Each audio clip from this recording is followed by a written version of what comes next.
Pinoy na dating nagtitinda ng sibuyas at dating pinagtatawanan ng mga kapwa Pilipino dahil sa barok na pagsasalita ng wikang Ingles. Asinsado na ngayon sa bansang Canada at may sarili ng negosyo. Isang Pinoy na madedeport na sana pabalik ng Pilipinas ang nakapagtayo pa ng isang negosyo sa Alberta. Dati lamang daw siyang nagtitinda ng sibuyas sa Pilipinas, pero ngayon ay may-ari na ng isang air duct cleaning company sa Edmonton.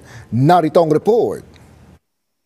Grade 6 pa lamang si Geoffrey Makasiray, nagtitinda na daw siya ng sibuyas sa mga palengke sa Alabang. Pwesto, kami po yung nangangalabit na may dala-dala hong mga plastic ng sibuyas at bawang.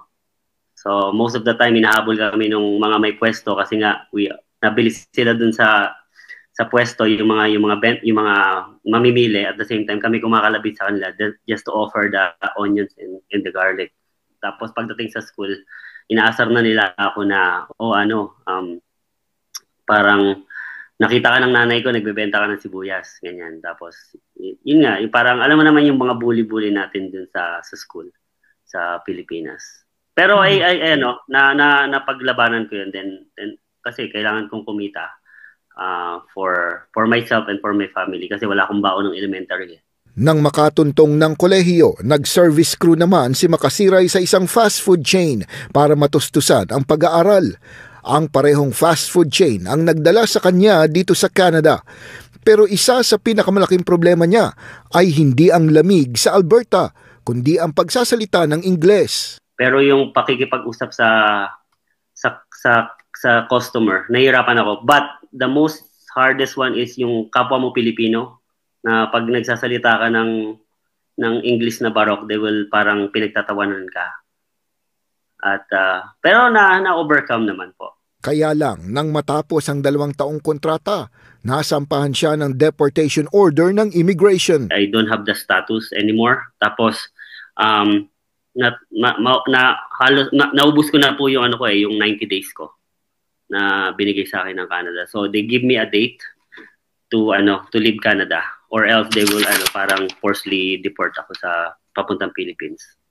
Nagtapos ng criminology sa Pilipinas si Makasiray at pangarap ang maging isang pulis.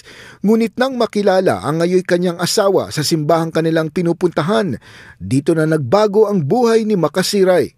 Sa tulong na rin ng kanyang naging landlord, tinuruan siya kung paano mag-air duct cleaning business sa Canada. Nakakatuwa po nun, yung time na nag-aasa ko ng loan sa bank and yung mga bangko po na tinry ko, halagang $3,000 po, they don't even trust me.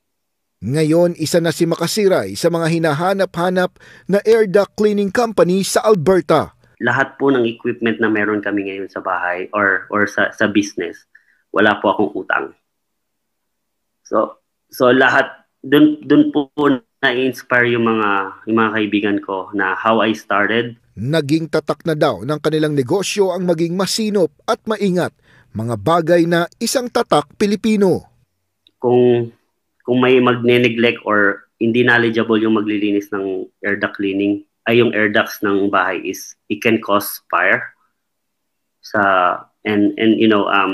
Yun po yung pinaka-hazard. The second hazard na nakikita ko is yung mga high efficient furnace, even mid efficient, na kung hindi mo alam yung ginagawa mo, you can break the furnace itself. Anya, marami na rin siyang natulungang mga kababayan na magsimula ng sarili nilang air duct cleaning business. We have lots of resources sa paligid natin. Hindi pa lang natin natutuklasan paano natin i-use yung resources na yon. At the same time, number 1, mag-pray. Payo pa niya sa mga gustong magnegosyo sa bansa, maging matalino sa paggamit ng inipong pera at iwasan ang mga gastos na hindi kailangan. Ilang mga bagay anya na maaari ninyong gawin para maging matagumpay dito sa Canada. Actually, yan din ang problema sa mga kapwa natin Pilipino dito sa ibang bansa, na sila pa ang unang tatawa sa atin kapag mali ang grammar natin or pagsasalita natin ng wikang Ingles, kaysa kapag ibang lahi ang kausap mo. Ganyan din ang naging experience ko nung pinakauna or first time kong masalang sa job interview dito sa Dubai.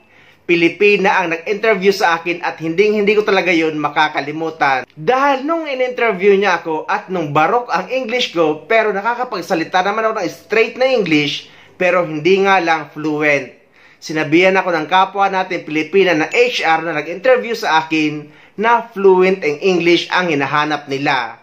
At ayun nga, turn over ako sa Big Boss at pagharap sa Big Boss ay nagkaintindihan lang kami at binigyan ako ng offer letter. Dahil barok man ang English ko dahil hindi naman natin ito mother language. May pinag-aralan naman ako kahit papano at maganda naman ang experience ko sa Pilipinas. Kumusta na kaya yun si Kabayan? Siguro siya na ngayon ang may-ari ng kumpanya.